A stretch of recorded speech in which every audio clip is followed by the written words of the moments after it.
Člani občinskega sveta občine Sevnica so na seji sprejeli sklep o določitvi cene programov v vrtcih.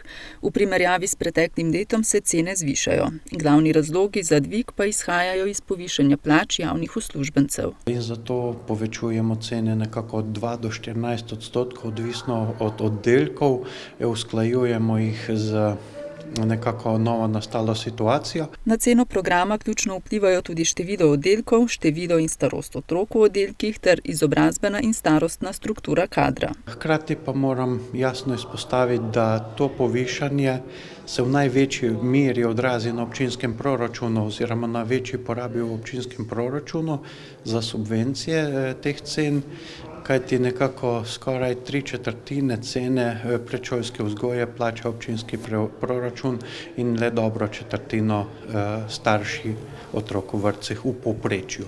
Programi predšolskega varstva v sevniški občini delujejo na 8 lokacijah. V šolskem letu 2019-2020 vrtce po trenutnih podatkih obiskuje 730 otrok, to je 16 več kot v lanskem letu.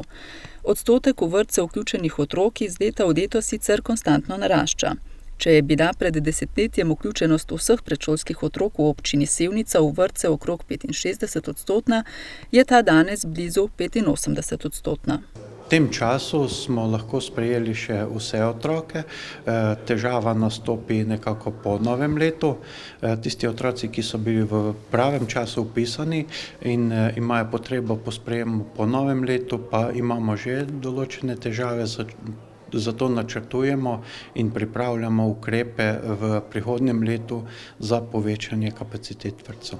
Sledilo je poročilo o izvajanju projekta gradnje stadiona v Sevnici. Ponovno je bilo izpostavljeno, da je bila lokacija stadiona kljub opozorilom, da je projekt lociran na gradbeno zahtevnem terenu, izbrana načrtno in soglasno strani občinskega sveta v okviru potrditve občinskega podrobnega prostorskega načrta. Gre za zelo zahteven teren, ta zahteven teren je potrebno urediti, ga pripraviti za ta športni objekt in verjamem, da bodo občinski svetniki s to informacijo nekako prejeli popolno, celovito informacijo o načinu in možnostih za ureditev, pripravo tega terena za izgradnjo športnega dela na tem stadionu.